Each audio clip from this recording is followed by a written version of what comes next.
تاریخ گواہ ہے اور صبح قیامت تک یہی تاریخ رہے گی کہ انگریزوں سے جنگ کی لڑائی، آزادی کی لڑائی 1920 میں نہیں شروع ہوئی تھی، بلکہ ٹیپو سلطان کی شہادت سے جنگ کا آغاز ہوا۔ جنگ پلاسی میں سراج الدولہ کی قربانی سے آغاز ہوا، اور پھر سن 57 میں ہمارے علماء کرام نے انگریزوں کے خلاف جہاد کا فتویٰ دیا تھا، اور نہ صرف فتویٰ دیا بلکہ انگریزوں کے خلاف فتویٰ دے کر علماء کرام نے اپنی جانوں کو قربان کر دیا۔ اگر آج بھارت کو انگریزوں سے آزادی ملی تو اس میں مولانا محمود الحسن، ان کی قربانی کو کوئی نہیں بھول سکتا کہ مالٹا کی جیل میں سردیوں کے موسم میں 4 مہینے اس جیل کے ایک میدان میں ان کو قید کر کے رکھ دیا گیا تھا۔ ملک سے کتنی دور ہے مالٹا؟ آج بھی پلین سے جائیں گے تو کم سے کم 12 سے 13 گھنٹے لگ جائیں گے۔ ہمارے بزرگوں نے مالٹا کی جیلوں میں مصائب کو برداشت کیا، کالا پانی کی سزائیں برداشت کی۔ بتاؤ کس لیے؟ اس دن کے لیے کہ ہمارے روڈ پہ لا کے ہمارے بچوں کو مارا جائے گا۔ میری شکایت آپ سے ہے، اگر ان علماؤں کی قربانیوں کو آپ بھلا چکے ہیں تو پھر کوئی بات نہیں، مگر ہم اپنے بزرگوں کی قربانی کو نہیں بھلا سکتے۔ اگر آج ہم آزادی سے سانس لے رہے ہیں، یہ ہمارے علماؤں کی محنت، ان کی قربانی، ان کا صدقہ ہے۔ انہوں نے سب کچھ قربان کر دیا اپنا، اور ہم یہ اپنی آنکھوں کے سامنے دیکھ رہے ہیں کہ جس نے مالٹا کی جیل میں سردی کے موسم میں جیل کے میدان میں 4 مہینے گزارا، آج انہی کے جانشین دیکھ رہے ہیں کہ ان کی بیٹی کی عصمت ریزی کرنے والوں کو سرکار چھوڑتی ہے سنسکاری ہونے کے نام پر۔ بتاؤ، یا یہی ہم اسی لیے آزادی کا امرت اتسو منا رہے ہیں؟ یہی ہم خراج عقیدت پیش کر رہے ہیں ان آزادی کے عظیم مجاہدین کو جنہوں نے انگریزوں کے خلاف اپنا سب قربان کر دیا؟ اسی لیے قربان کیا تھا جنہوں نے پاکستان کے 2 نیشن تھیوری کو ریجیکٹ کیا، مسترد کیا، بھارت کے کمپوزٹ کلچر کی بات کی تھی۔ یہ بھارت کا کمپوزٹ کلچر ہے کہ روڈ پہ لا کر بچوں کو مارا جائے، شک کی بنیاد پر گھروں کو توڑ دیا جائے، یہ کمپوزٹ کلچر ہے۔ رد پاکستان کی کتاب لکھنے والے حسین احمد مدنی کے بارے میں تم کیا کہو گے؟ جن پر کیا کیا الزام نہیں لگائے گئے، حملے کیے گئے، ان کی روحیں تڑپ رہی ہوں گی اس بھارت کو دیکھ کر۔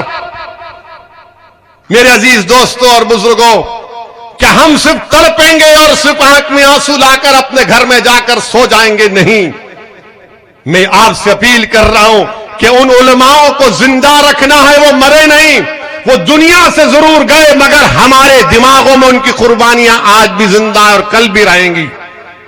ان کو زندہ رکھنے کا، ان کو خراج عقیدت پیش کرنے کا بہترین طریقہ یہ ہے کہ ہم اپنی سیاسی قیادت کو مضبوط کریں۔ دیش کو آزاد ہو کر 75 سال ہو چکے، ہم نے ہر فارمولے کو اپنایا، ہر ایکسپیریمنٹ کیا، ہر کوشش کی، مگر نتیجہ کیا نکلا کہ فرقہ پرستی بڑھتی گئی۔ ہم دلوں کو ملانے کی بات کیے مگر سرکاروں نے دلوں کو توڑا۔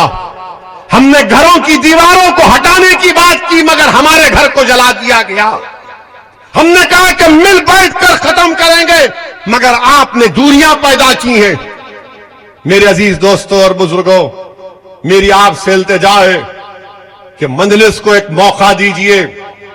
ہم کسی مذہب کے خلاف تھے، نہ کبھی رہیں گے انشاءاللہ تعالی۔ اسد الدین اویسی کی فطرت میں نہیں ہے کسی مذہب کے خلاف جانے کی۔ میں تو چاہتا ہوں، میری خواب، میری جستجو، میرا پیغام یہی ہے کہ بھارت میں کمزوروں کو انصاف ملے، بھارت میں مظلوموں کو انصاف ملے، کمزوروں کو طاقتور بنایا جائے۔ اور اسی وقت ہوگا جب بھارت کے کمزور الپسنکھیک سماج، دلت، آدیواسی اور ہمارے جو ہندو بھائی جو آج بھی